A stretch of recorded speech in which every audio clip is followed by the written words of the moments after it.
The Book of Learning and Forgetting by Frank Smith. This is a book review for EIST 6160 by Christina Dugan. The Book of Learning and Forgetting focuses on the overall theme that learning happens continuously in a useful way through mental growth based on our social network. The book theorizes when people struggle to learn, they therefore learn and feel learning is a struggle. Therefore, according to Smith, learning is an effortless, lifelong process that happens without even realizing it. Therefore, the focus in schools should not be on testing and test scores, however, what the students are actually doing and what types of activities they're engaging in. Please pause the video to read the rest of my summary. First main point from the book is the classic theory of learning versus the official theory of learning. The classic theory of learning states that learning is continual and effortless based on self-image and a social activity. What makes sense to us is integrated into our current knowledge. We learn by doing through experience and observation, and our behavior and attitude determine what we learn. In the official theory of learning, learning is perceived as hard work, occasional, based on effort, limited, and tested. Segmented learning makes learning more difficult because it is disjointed. The official theory thinks that the harder you work, the more you will learn. The second main point from the book is we learn from the company we keep. The classic theory states we learn who we are and who we are not based on the people around us. We build our identity from those people and decide who we do and don't want to identify with. Language is how we identify ourselves and categorize and identify other people. The third main point from the book is that children learn effortlessly from birth. One way to remember ritual learning is through rhymes or mnemonics. This must be encoded by the individual, meaning the person must make sense of it in order for them to remember the mnemonic or rhyme. Patience and effort are required for learning. We learn through engagement and focusing on the task at hand. The learner must make sense of the content in order for them to actually learn it. Therefore, an activity that stimulates the imagination and is enjoyable will equal learning. The fourth main point from the book is that we have to understand something in order to learn it. We have to make sense of what we want to learn, and then the learning will happen. We must comprehend the material. We must be confident. If we are not confident, we will not be able to learn. Teachers act as a guide and make learning interesting, comprehensible, and accessible.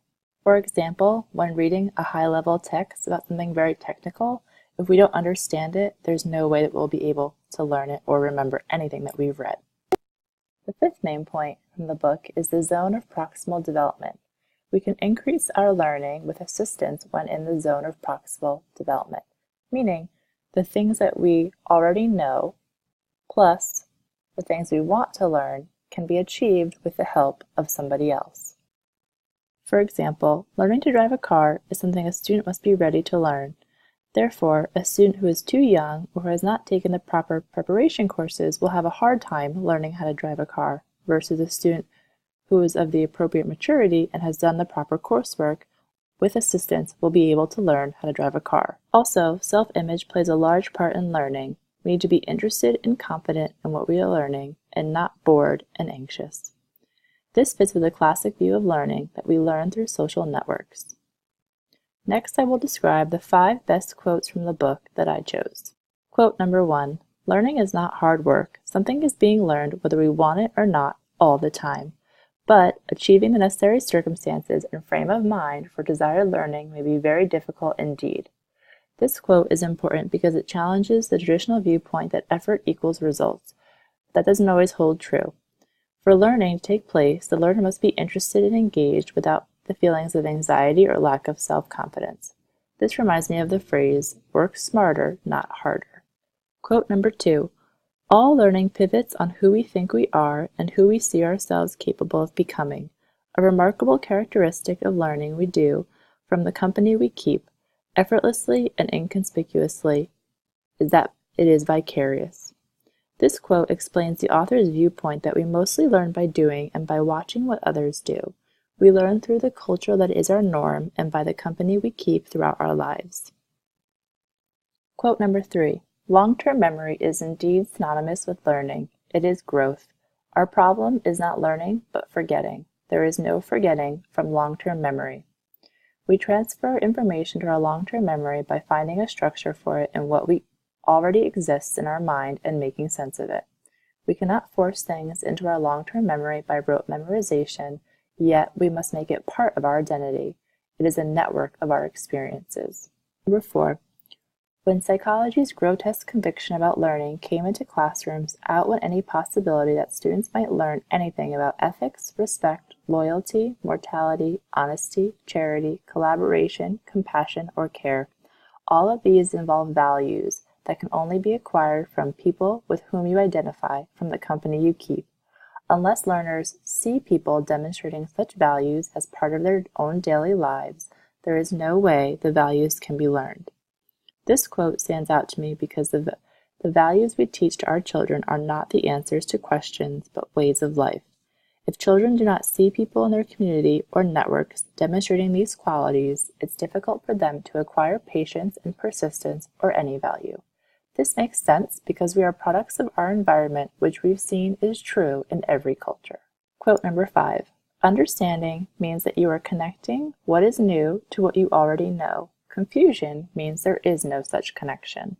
This quote stood out to me because it is a clear explanation of learning and the opposite of learning, confusion. It's easy to become confused, and this is something we should recognize when teaching because we want to avoid confusion and support learning through those basic connections the author describes. What questions does the book bring up for you? In situations where people or students do not learn continually or vicariously, specifically students with special needs, how does the classic view of learning apply? Number 2. The book discounts behavioral learning in Chapter 7, yet there is much research around applied behavior analysis as a tool for behavior modification. How would the author comment on this? And number 3. This book was published in 1998 and makes some bold statements about education. Teachers and students become marionettes manipulated by offstage puppets. But what would the author say if he looked at the education system around the country, since every state is very different, now, 20 years later? We recommend this book to someone else in our program. Overall, I feel this book presented some valid information on learning theory and how people generally learn. The author provides examples, explanations, and research for his ideas. At the end of the book, the author does give some suggestions on improving schools and changing the education culture. However, some of his suggestions are not realistic. Some of the discussions on learning theory and what teachers are mandated to do in the classroom are outdated. For example, the author talks about teaching reading in the 90s by rote memorization on page 71. However, we do not use this approach of teaching words in isolation anymore. Many aspects of education have changed since this book was published in 1998, but overall, I would suggest this book to others because it does provide valid information on learning and forgetting.